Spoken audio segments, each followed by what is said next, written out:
Hello, ഇന്നൊരു യാത്ര പോയാലോ? ഞാൻ ചുമ്മാ പറഞ്ഞതാട്ടോ. നമുക്ക് നമ്മുടെ ഷോപ്പും കാര്യങ്ങളൊക്കെ കഴിഞ്ഞിട്ട് പിന്നെ എപ്പോഴല്ലേ ഒരു യാത്രയൊക്കെ പോകാൻ സമയം ഉണ്ടാവാറ്. ഇന്ന് നമുക്കൊരു ബാഗ് നിറയെ സാരികളാണ് കേട്ടോ. സാരീൻ്റെ കളക്ഷൻസ് കണ്ടാൽ പിന്നെ നമുക്കറിയാലോ, മൺചിത്രത്താഴിലെ ശോഭന മാമിൻ്റെ അവസ്ഥയായിരുന്നു കേട്ടോ എൻ്റെത്. 12ഓളം സാരികൾ ഉണ്ടായിരുന്നു. എല്ലാം നല്ല അടിപൊളി കളക്ഷൻസ് ആയിരുന്നു കേട്ടോ. നമുക്ക് സാരി തന്നിട്ടുണ്ടായിരുന്നത് US ബേസ്ഡ് ആയിട്ടുള്ള ഒരാളായിരുന്നു കേട്ടോ. അപ്പോൾ അത് കംപ്ലീറ്റ് അവർക്ക് അങ്ങോട്ടേക്ക് കൊണ്ടുപോകാനുള്ളതായിരുന്നേ. അപ്പോൾ എല്ലാ സാരികളും ഞാൻ വെച്ച് നോക്കുന്നുണ്ട്. ഏതൊക്കെയാണ് നമുക്ക് ശരിയെന്ന് പറയാൻ പറ്റില്ലല്ലോ. നമ്മുടെ കസ്റ്റമർക്ക് ബേസിക് സാരി ഡ്രേപ്പിംഗ് പോലും അറിയുന്നുണ്ടായിരുന്നില്ല കേട്ടോ.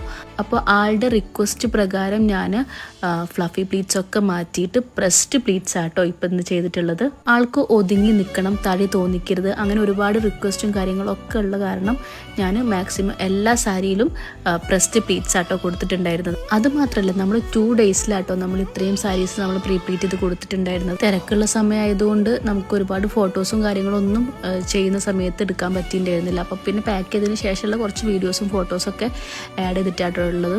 നമുക്കിങ്ങനെ ബൾക്കായിട്ട് ഓർഡേഴ്സൊക്കെ വരുന്ന സമയത്ത് ചെറിയ രീതിയിൽ ഡിസ്കൗണ്ടും കാര്യങ്ങളൊക്കെ ചെയ്ത് കൊടുക്കാറുണ്ട് കേട്ടോ. എന്നാൽ പോലും നമ്മുടെ ക്വാളിറ്റിയിലൊന്നും നമ്മൾ കോംപ്രമൈസ് ചെയ്യാറില്ല കേട്ടോ. ഇത് മാത്രമല്ല കേട്ടോ, നമ്മളുടെ എല്ലാ കസ്റ്റമേഴ്സിനും ഈ സാരി പ്രീ പ്ലീറ്റഡ് സാരി എങ്ങനെ ഡ്രേപ്പ് ചെയ്യണം എന്ന് കൂടി ഞാൻ പറഞ്ഞു കൊടുത്തിട്ട് അവരെ വിടാറുള്ളൂ കേട്ടോ. എസ്പെഷ്യലി ഈ കസ്റ്റമർക്ക് അവിടെ പോയി ഡ്രേപ്പ് ചെയ്ത് കാണിച്ചു കൊടുത്തതിന് ശേഷം അവർ സാറ്റിസ്ഫൈഡ് ആയിട്ടാട്ടോ ഞാൻ പേയ്മെൻ്റ് ഒക്കെ വാങ്ങിച്ചിട്ടുള്ളത്.